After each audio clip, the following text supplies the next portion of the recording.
Hi everyone and welcome to another edition of You Are My Boro with myself, Scott Wilson, and Dom Shaw from the Northern Echo. You all right, Dom? I'm all right, mate. I'm all right. How are you? I'm all right. Whether Boro are or not is another issue, and we will get straight into that in a second. We'll have a look back at Watford. We're obviously into the international break now, so we'll probably take a bit of stock on the kind of start of the season as a whole, where Boro are at, what's gone well, what's not gone so well, what might happen moving forward. And before we get properly stuck into it, just a quick bit of housekeeping. If you're watching on YouTube, then please like, subscribe if you haven't already, and leave us a comment. Let us know what you're thinking or what you want talking about as the international break goes on. If you're listening on one of the various podcast platforms that we're available on, then rate and review. And again, drop us a line. Let us know. Let us know what you're thinking. This is very much your platform, and we want to know what you want us to discuss or any questions you want answering. Right, Dom. Watford, rinse and repeat. 70 minutes, good. 20 minutes, pretty disappointing. Yeah, and it's one of them, innit, where like after 75 minutes, I had most of my report written, and it was perfect week, signing off for the international break on a high, 3 successive wins, 3 successive clean sheets, and there are games, aren't there, where you're writing your report and clearly things can change in the last 20, 25 minutes, but you sat there pretty comfortable with what you've written and the fact you won't need to change it. That felt like that, really. It didn't feel like there was any danger. I mean, I know at 1-0 there's always a risk, but it didn't feel like there was any danger, which made what followed just all the more disappointing. And as I wrote over the weekend, Boro went from having full, complete control to just having no control, just with a click of a fingers. And the last 15, 20 minutes was so chaotic and disappointing. And after all the positives that had gone before, after 2 good wins, especially the West Brom win, and 75 minutes of, by no means a perfect, but a really polished and professional away performance, you're left reflecting on, like you say, really, a copy and paste repeat of what we've seen on too many occasions already this season. Yeah, because that's the issue, isn't it? Derby should have won the game, really. Had more than enough chances to win it, end up losing 1-0. Portsmouth at home, dominate for a long, big chunks of that game, finishes 2-2. Preston at home, did more than enough to win the game, didn't, finishes 1-1. And now Watford. I mean, it's becoming a habit, isn't it? And for all that Michael Carrick will come out afterwards and say, performances are there, I'm not worried, we're staying calm, as long as we keep doing it, as long as we keep doing things, that's all fine. But, you're talking already about potentially, 7, 8, 9 points that Boro have thrown away this season, which could very easily come back and bite them on the backside. So, while the underlying metrics will still tell you that Boro are a good side and will finish high up the league this season, and why Michael Carrick is right to say, look, the most important thing is performance levels, and for most of that game, the performance level was bang where we wanted. That's all fine. But you can't just keep brushing this under the carpet now, can you? No, and I think that's the thing. For all the drop points clearly are frustrating, and they have already piled up. Carrick's adamant he doesn't take any interest in the table at this stage of the season, and it'll sort itself out. But what's worrying is what's contributing to the drop points, isn't it? What's resulting in the drop points, and it's all very similar, really. Dominating the ball, dominating territory, but just not doing enough with it. Not enough penetration really going forward. And on Saturday, what irked Michael Carrick the most was the game management, the lack of game management in the last 15 minutes. Now, he wouldn't go into specifics, as is the case with Carrick, isn't it? Kind of asked him, what went wrong in the last 15 minutes? In your eyes, what was it that Boro stopped doing or should have done? And he didn't go into specifics, but clearly he felt that Boro should have been able to see the game out, as they did at West Brom 4 days earlier. I don't think this is an issue that has plagued Boro for months. I don't think this is a seeing games out or struggling to see games out is a major problem. But not being able to put games to bed is, I think, and Boro should have been out of sight long before Watford got into it. It wasn't so much missed chances; it was just failing to turn such domination of the ball and territory into chances. But then, are we paying too much attention of the possession stats or how much territory Boro are having? Because that's the way teams are playing, to allow Boro to do that. And they cleverly admitted after the game on Saturday that he doesn't want his Watford team to play like they did on Saturday, but he realised that that's the way they had to play to stand a chance against Boro. Paul Warne did the same earlier this season. I said earlier, I think Boro's win at Leeds could prove to be one of the most decisive nights of the season, in that it made managers sit up and take notice and realise if we go toe-to-toe with Boro, they're going to absolutely rip us to bits. And Boro, as we've talked about before, clearly now the main issue for Michael Carrick and his staff is to come up with a plan to overcome the challenge they have when teams are just letting them have the ball and Boro struggling, sitting deep, and Boro struggling to break them down. Yeah, and we said that off the back of the Sunderland game, didn't we? That Regis Briss really did a job on Michael Carrick there and worked out that exactly that out. That if you give effectively cede possession and territory to Boro, then as long as you're well organised and as long as you carry some degree of a threat on the break, then you'll have a chance against them. I mean, so Boro have scored 10 goals in their first 9 games, which is clearly, for the amount of possession they've had and the amount of dominance that they've had in those games, that's not good enough. Now, as you've said, you don't look back on those games and think, well, Latte Lath's missed a hatful of chances. Conway, when he's in the side, has missed loads of good chances. It's turning that dominance into the creation of chances. That seems to be the issue for Boro at the moment, isn't it? It's that as you rightly say, they're having a lot of possession, but an awful lot of it is in unthreatening areas of the field, and it's not turning into clear-cut openings. Because again, at the weekend, for all that you rightly say that Boro looked completely in control, and they did play some really nice football at times, especially first half. Again, though, it's not like they were creating chance after chance after chance after chance, was it? No, and they had 62% of possession compared to Watford's 38%, but only had one more shot than Watford, which is pretty telling in itself, isn't it? And when you look back at the first half, the two clear-cut chances were Finn Azaz's header and Latte Lath's header. Well, Latte Lath, when you watch it back, it's a difficult header. The defender, I don't know whether it was Pollock, who's right in front of him. It's a difficult header to kind of spin and direct on goal. And Finn Azaz, for all I like Azaz, and I thought he was probably Middlesbrough's best attacker again on Saturday, although Azaz being Azaz, or the case being Azaz, the kind of his display was very divisive again afterwards, with fans who kind of thought he was he was useless, or he was Boro's most likely route to goal.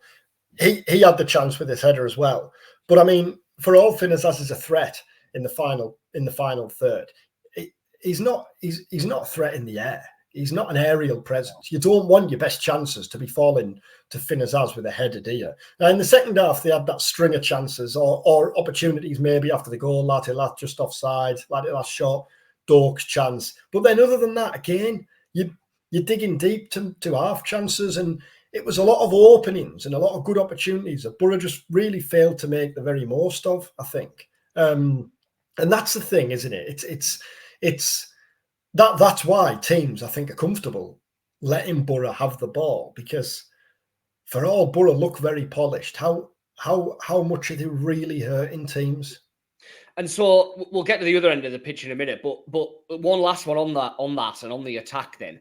How much of a worry is the fact that Latte Lath hasn't scored since the opening game of the season? Because, again, I know Michael Carrick was asked this at his press conference before the game, wasn't he? And his response was exactly what you'd expect. Look, we're not worried. The goals will come. He's doing all the right things. It's not like he's not playing well and all of this. And again, I think there's probably a degree of merit in that argument.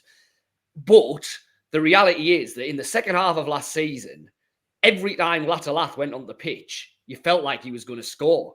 And he was scoring all different kinds of goals. Some were being created for him. Some he was pretty much creating himself. At the moment, yes, there have been chances. But as you rightly say, an awful lot of them have been half chances. Latte Lath at the minute does not look like a player who's going to score 20 goals this season. And yet at the start of the season, it felt that was probably a given if he stayed fit. What's going on there? Yeah, he needs a goal, doesn't he? I mean, I think Carrick was right last week when he talked about the work he's doing for the team. His performances are as tireless as ever, aren't they? And Carrick pointed out those his work in the build-up to the Stoke goals, particularly the second where he tracks back and wins a tackle. But he needs a goal, doesn't he? He does need a goal. He hasn't scored since the opening weekend. Obviously, that was a penalty. And I'd seen a few fans in replies on Twitter over the weekend after the game, probably for the first time, just questioning, is there a decision to be made when Conway's fit again as to whether he goes in and replaces Latte Lath as the striker rather than plays as the number 10. That still feels slightly unlikely, I think, for the next two or three games at least.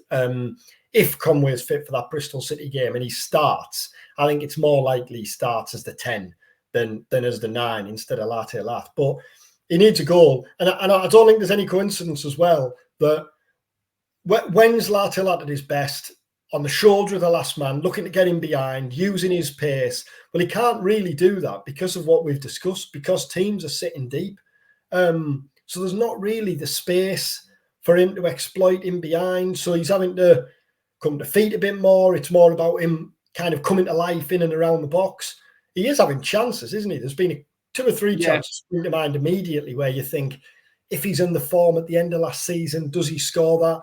The Sunderland game, where he lobbed over, the header at Watford. They're both difficult chances, though. So I don't think it's a case of him missing sitters. But your centre forwards there. Ultimately, your centre forwards there to score goals, isn't he? So especially at a time when, you know, Carrick often talks about he wants the goals to be shared out. Well, yeah, absolutely fine. And if Boro were scoring 2 and 3 goals every week and beating teams, then that's not a problem. But when you're not winning games, or when you are having problems in the final third, then it's an obvious question to ask, isn't it?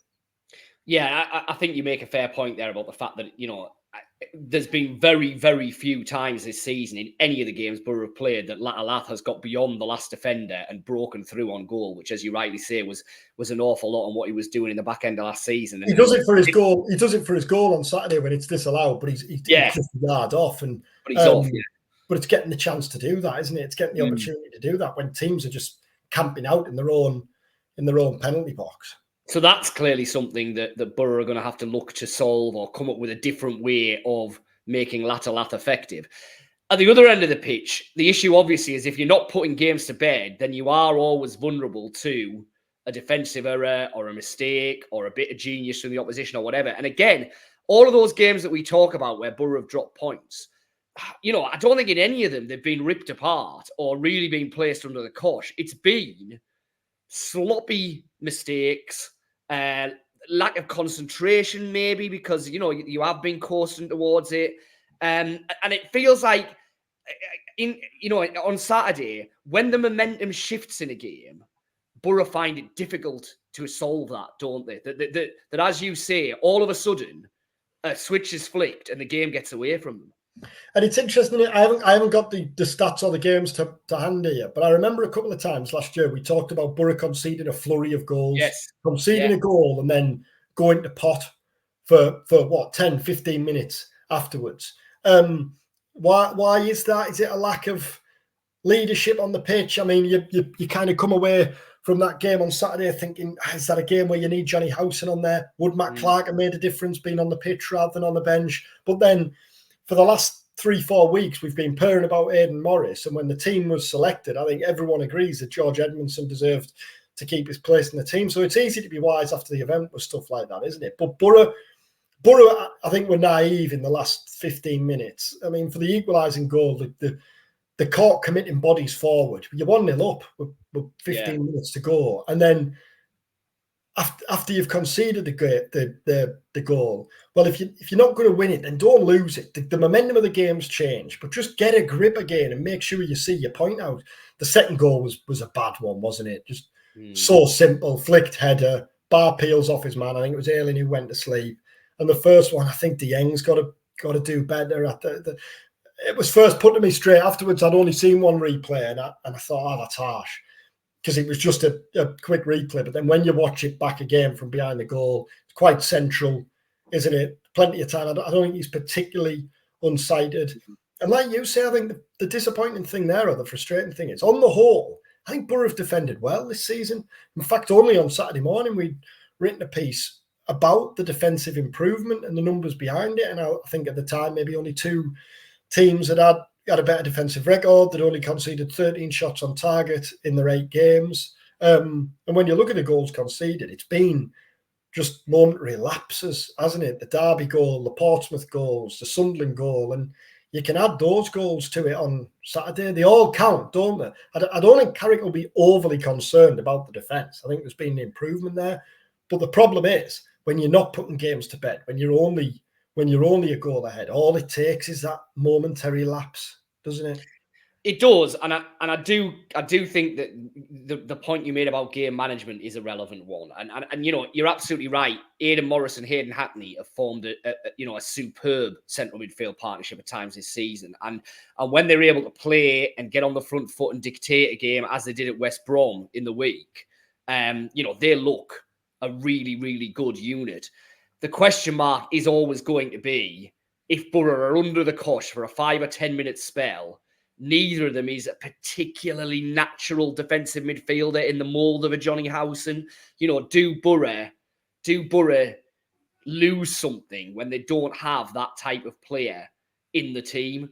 They probably do. The trade-off is they probably gain something when they're on the front foot and they're going forward from having Morris and Hackney together. But when a game is getting away from them, you do just wonder if a little bit of kind of more defensive nous in there might just let them weather that storm that little bit easier.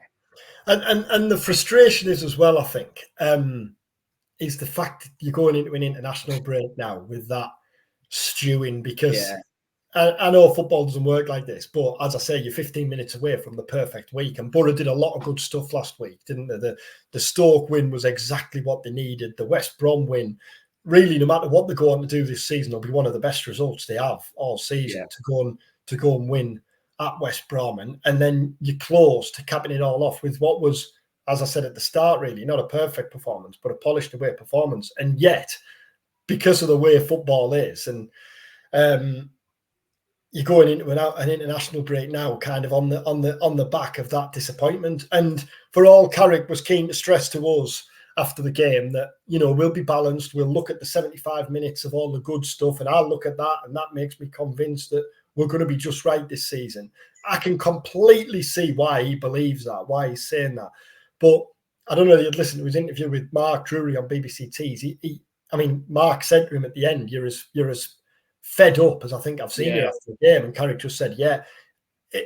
He said, I'm frustrated, disappointed, angry. Well, it's not often Carrick actually uses the word angry, is it? It's not often he'll say that. Normally, it's just complete incomplete defence of his players. He was complimentary of his players, but it clearly stung, didn't it? It'd be interesting to know the kind of tone of the post-match team talk in the dressing room. Yeah, behind closed doors. So we're 9 games in now, heading into the second international break. Boro are 9th in the table with 14 points. Sunderland obviously top. Will probably win the league if the opposition teams keep doing with them what they did on Friday night, and they're just kicking goals in for them. Sheffield United level on points with Sunderland. They're both on 19. Burnley 18. West Brom 17. Leeds, and of course now Watford after that result 16. Norwich, Blackburn 15, Boro 14. I mean, I guess what you would say is it's kind of what we thought. No one looks like they're going to run away with this. And, a number of the teams that I mentioned in there, obviously Boro have beaten West Brom. They've more than matched Watford, but have obviously finished on the wrong end of it. We saw the Sunderland game. Yes, Sunderland did a job on Boro, but it wasn't like, Boro were anything like outclassed massively going to the stadium.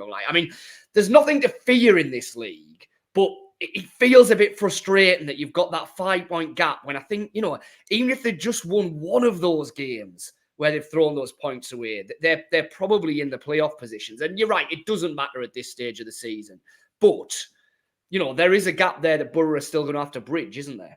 Yeah, because this is the thing, isn't it? If Boro hold on and again, I know I'm talking ifs, buts, and maybes, but if Boro hold on Saturday, then the general feel would be we're going into the international break 2 points off the top, having not really clicked into full gear yet, or having not really clicked into top gear, or having thrown away some daft points in the games we've mentioned, Derby, Portsmouth, and Preston. There is nobody runaway special in the league this year, is there? We've seen in fits and starts what all teams are capable of, but whether any of those teams are capable of stringing together runs, they might do in the second half of the season when they find the feet. Let's wait and see. But I think Carrick will be quietly confident.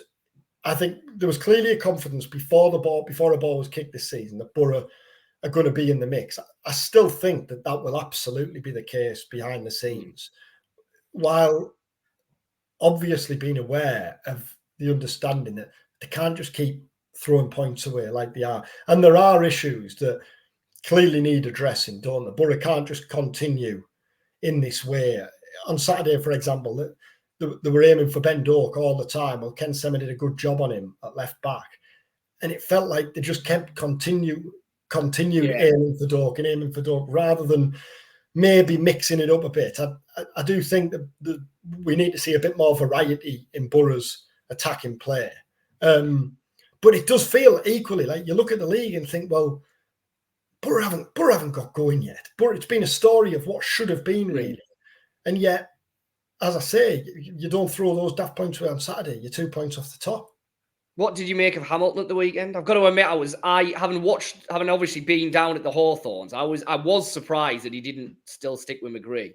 I know McGree hasn't played a lot of football, and you're asking him to go again. I get that, but I still thought that was surprising. Yeah, I thought Hamilton was decent, considering most of the play went down the opposite. Went down the opposite flank. I was reading a bit from the Watford end, just from kind of fans and stuff on social afterwards, and I'd seen a couple pointing out that they thought Hamilton looked threatening, and were glad that he didn't see more of the ball, really. He created that chance for himself in the first half. And I thought he kind of adjusted to the system quite well, tucking in as Boro's left-sided players do. The interesting one with Hamilton is when he was signed, we were under the understanding he was brought in as a right-sided player. Well, that's clearly changed, hasn't it? Now, I know Ben Doak's come in, so that changed things as well.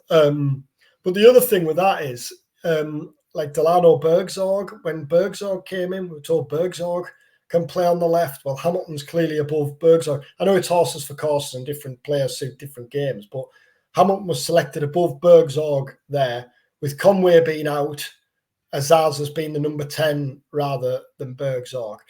Bergzorg was brought on just after the goal for Latte Lath up front, but that was an ineffective change. It didn't work at all. Still feels like Boro finding the feet, doesn't it, in that front third? And it still feels like the first team. You've got everyone out. Riley McGree's on the left. I understand why he tinkered with it after McGree had come back after his spell on the sidelines, but first full strength 11, McGree's in on the left side, isn't he?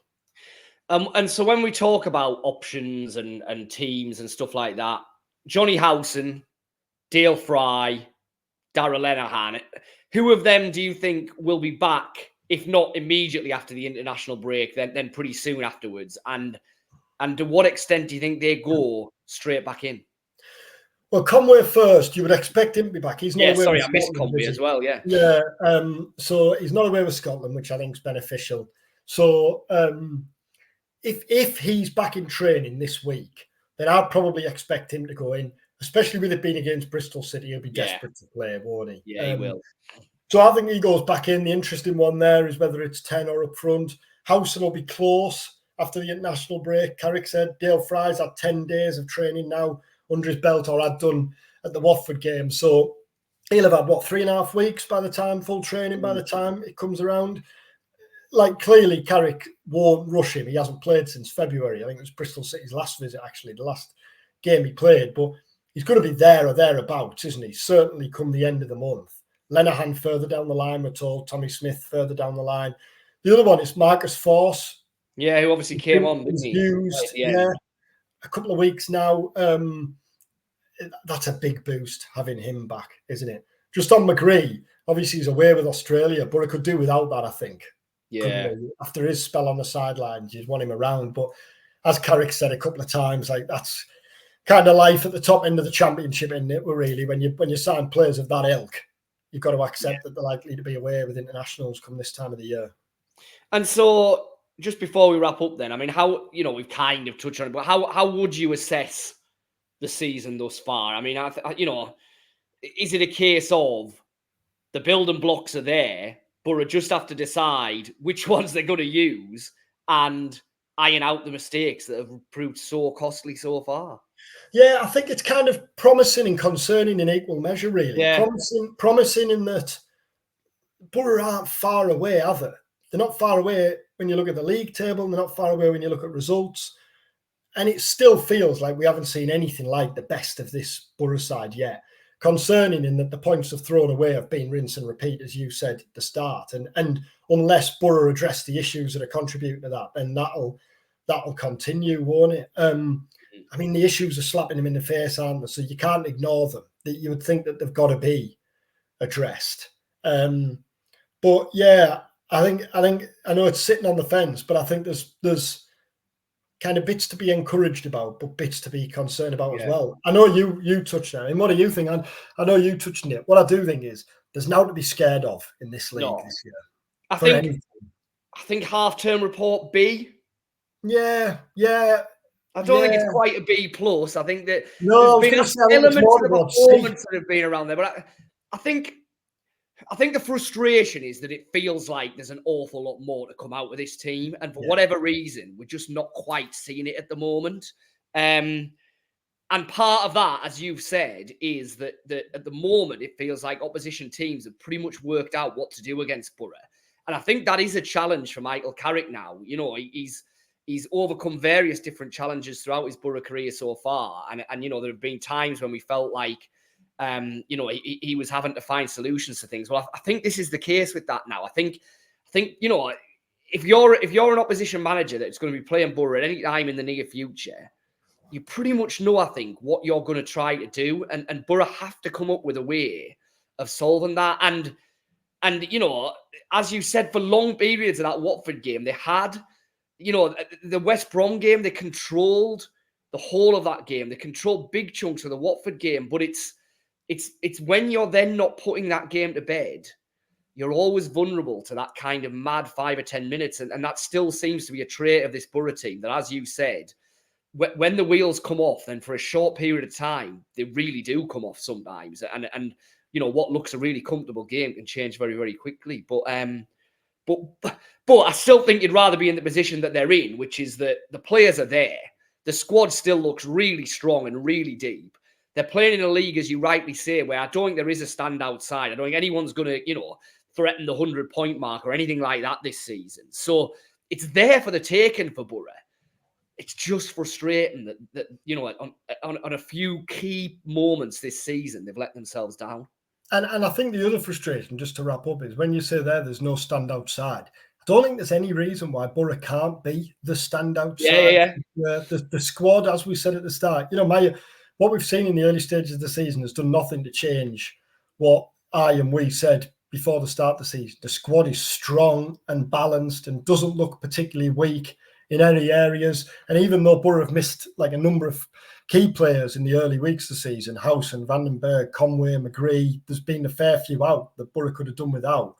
You look at the strength of the team they've still been able to name. And I think that's the frustration, really.